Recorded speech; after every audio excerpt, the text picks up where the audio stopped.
Hello, and welcome to Antelope TV. I'm David Mueller. And I'm Michaela Hoganson. It's been a busy semester at the University of Nebraska at Kearney, and we have your latest updates. This broadcast brings news from fraternity and sorority life, IT services, and Mortarboard.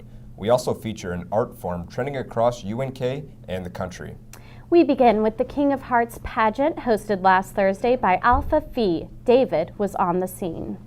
Although those were some of his greatest accomplishments, he's proud to be serving... The 5th annual King of Hearts crowned its newest royalty Thursday, November 2nd. The event, hosted by Alpha Phi at the Merriman Performing Arts Center, raised $6,000 for women in domestic violence situations at the Kearney Safe Center. Donations also benefit the Alpha Phi Foundation, which supports scholarship and women's cardiac care. Compared to 2 years ago when we had it be on campus, we actually had to move it off because it's been so full. So this is only our second year at Merriman, and it was awesome seeing the balcony even full. So it was really great to have the community and UNK support as well. Well, I think the best thing that this event entails is the fact that students do something for others. And this is a philanthropy project, but it's also a great project that brings the campus together. You see a wide variety of students, very diverse group of students, all coming together for one event and having a lot of fun at the same time. This year's pageant consisted of 11 competitors from various student organizations, fraternities, and athletic teams. A panel of 5 judges consisting of UNK faculty and staff members had the final say in the crowning of the king. The contestants were graded on 3 events: video biography, talent, and question and answer. Tonight's event, it's just a lot of fun. As a student, there's a lot of hype around it. Everyone kind of just wants to get their ticket. It was absolutely worth it with all the humor, and the talents were pretty good. So. The talent was probably my favorite because they each get to be so individualized. Get to show off how fun or how talented they really are.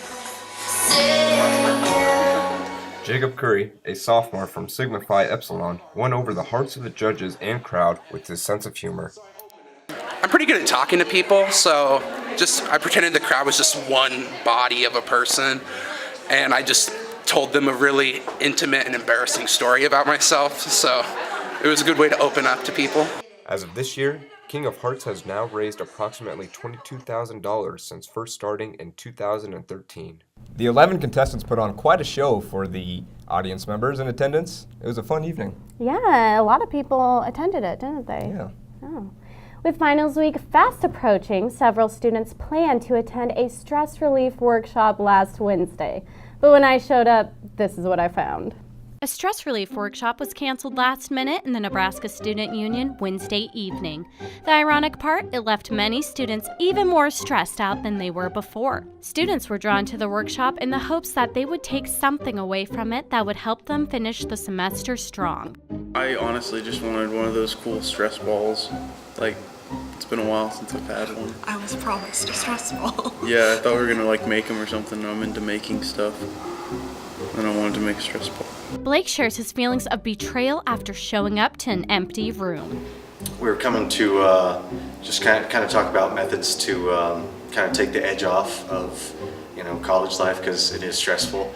And I showed up a little bit late. I thought I was going to walk in kind of awkwardly, and it turned out that it was canceled. Maverick came to find ways to deal with his artistic struggles. My biggest stress right now in my life is probably my drawing class, because it's real hard and I'm real bad at drawing. You are not. I'm pretty bad. Megan came to prepare for what may come. I think this workshop would have given me some tools on how to prevent stress in the future. Putting their stress aside, the students all agree that despite the cancellation, the university does do a lot to help its students. I think UNK does a pretty good job of trying to make accommodations. For the Antelope, I'm Michaela Hoganson. Well, it looks like the students weren't too upset. No, and they will get the chance to make their stress fall. This event has been rescheduled for November 28th. Last Wednesday evening, students presented their inventions and business concepts at Big Idea Kearney. The event was hosted by the Center for Entrepreneurship and Rural Development at the World Theater. Winning first prize and $1,000, Jamie Eshelman presented her idea for an online music school for adults. So David, what is your big idea? You know, Michaela, for $1,000, I'm sure I could come up with something. My big idea is probably passing my finals. Well, the end of the semester is near, and as students get to work on final projects, they may find they need a little more help with their devices. Rachel Smith speaks with staff at UNK's Technology Help Desk. The help desk is the central, I guess we'll say, command center for all of our problems. We want students, faculty, staff, everything to come through the help desk. Because a lot of times problems will get lost in the cracks if they start going to the wrong people. So anybody can come in with wireless issues, computer problems, my blue, problems with TV, anything and everything technology related, that's what the help desk is for. Wireless issues and password problems are the most common issues. So you need to let us help you. If you have any sort of wireless problems, don't be afraid to let us know, because if we don't know about it, we can't fix it. Students can drop by the help desk any weekday from 8 a.m. to 5 p.m. And the help desk isn't the only program in the Computer Science and Information Technology department. The CSIT department will soon be offering a cybersecurity major beginning in the fall of 2018. Students can declare a major in cybersecurity operations. The program is designed to fill a national need for information security. Computer science professor Matthew Miller says cybersecurity students can expect an average salary of $100,000. The program will be based on standards set by the National Security Agency. While students have finished registering for next semester's classes, some students are looking into their housing options for next year. Hannah Hake has more.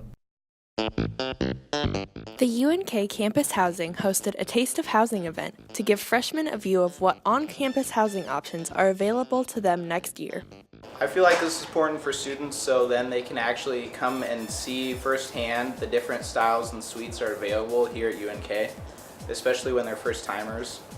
They're able to see where they could potentially live next year, and I think especially the deluxe double, it's like a new exciting room that they could stay in, so yeah, it's a pretty cool opportunity. Housing options that were showcased were CTWs, deluxe doubles,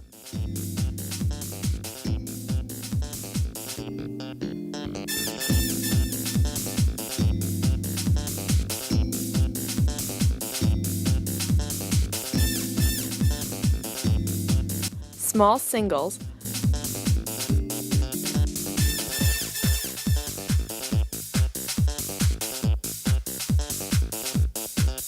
high-rise singles,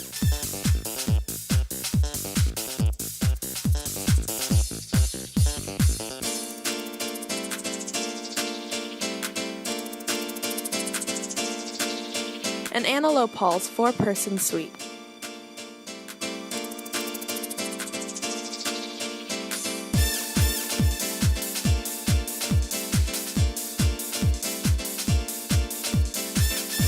Really introduces the first year students because they have never seen what one of these buildings looks like or one of these options. So like Antelope Nester, unless they have a friend that lives here, they never get to come over here and see any of the rooms or any of the other special areas that we have within our building. We came to this because of the free food and for the opportunity to see what Antelope Nester look like, because I haven't been in this building before. So it's nice to see what the options are for sophomore year coming up. Yeah, and I just really wanted to see what the options were, being able to see what the kitchen looks like and the bathrooms and stuff.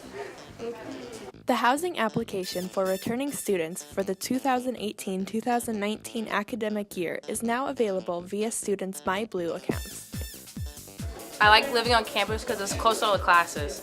I can wake up at 8:45, go to my 9 o'clock class, and I'll be fine. I like living on campus because I like my floor. We're really close, and we always hang out in the lounge, and it's a lot of fun.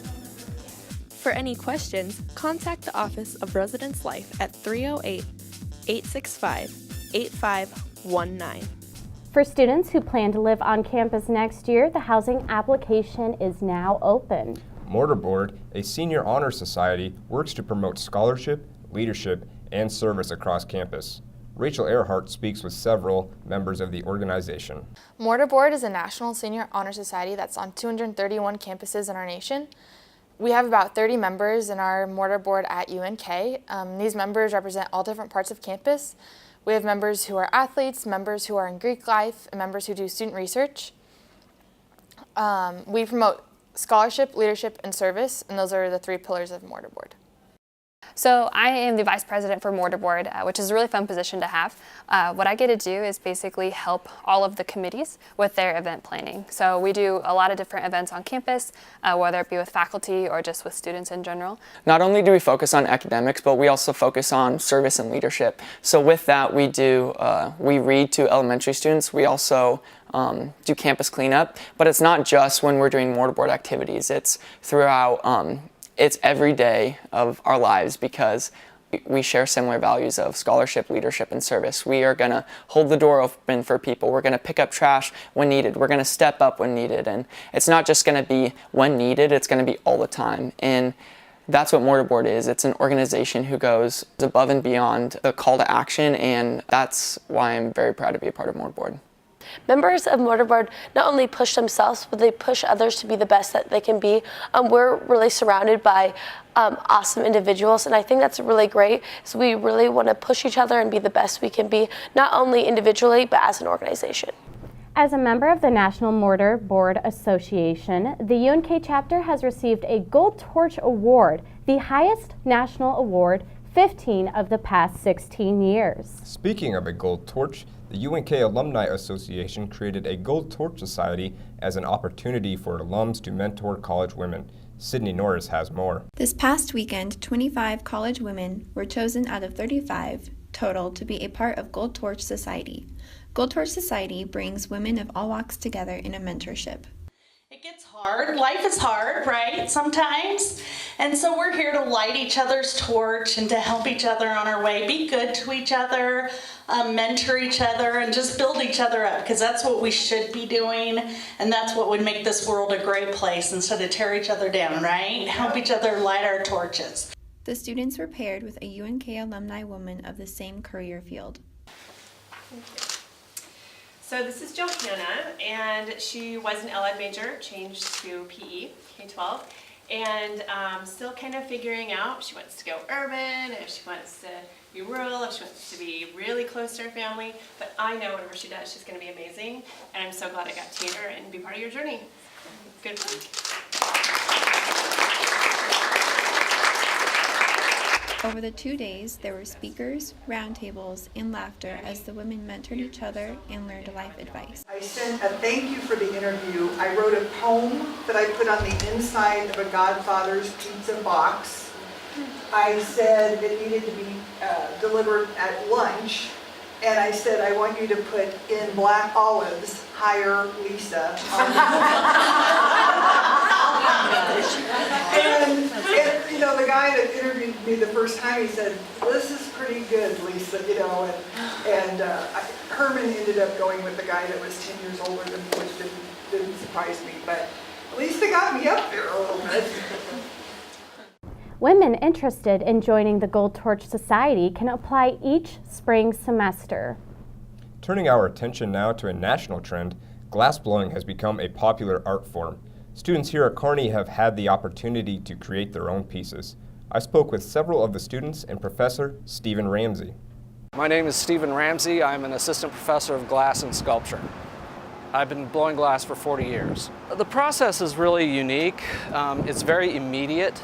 Now, the more intricate stuff means that you have to prepare to make things to put in your final piece, but the entire process lasts about an hour.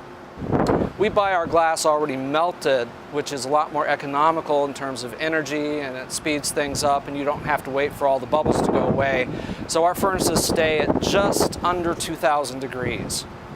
The glass classes are open to anybody. There are no prerequisites for the Glass 1 class. Students, faculty, staff, community members. We have a lot of continuing students or alternative continuing study students. A lot of people, when they hear about it, they're like, oh, I couldn't do that. That's way too scary because you're working with hot substances. It's not scary. My favorite thing about glassblowing is the fact that it's so in the moment. There's no saving your piece and coming back later and continuing to work on it. Like, you have to go into your project with an idea of what you need to do, how you need to do it, and the end result. It's kind of fun to share the process with people who are just starting out. There's a real magical quality about the material when it's hot, and it's just wonderful to see people, you know, kind of share the enjoyment of using something like that. But I just want to stress that everybody's welcome to come in and look. We're not a closed studio, and so anybody who wants to stop by is more than welcome. So David, have you ever taken a glass blowing class before? You know, Michaela, I can't say that I have, but if I could go back, I certainly would try to take more art classes. I mean, it looks pretty cool. Yeah, it was a lot of fun speaking with those students and staff. Anyway, this has been the second edition of Antelope TV. I'm David Mueller. And I'm Michaela Hoganson. From all of us at the Mitchell Center, thank you for joining us.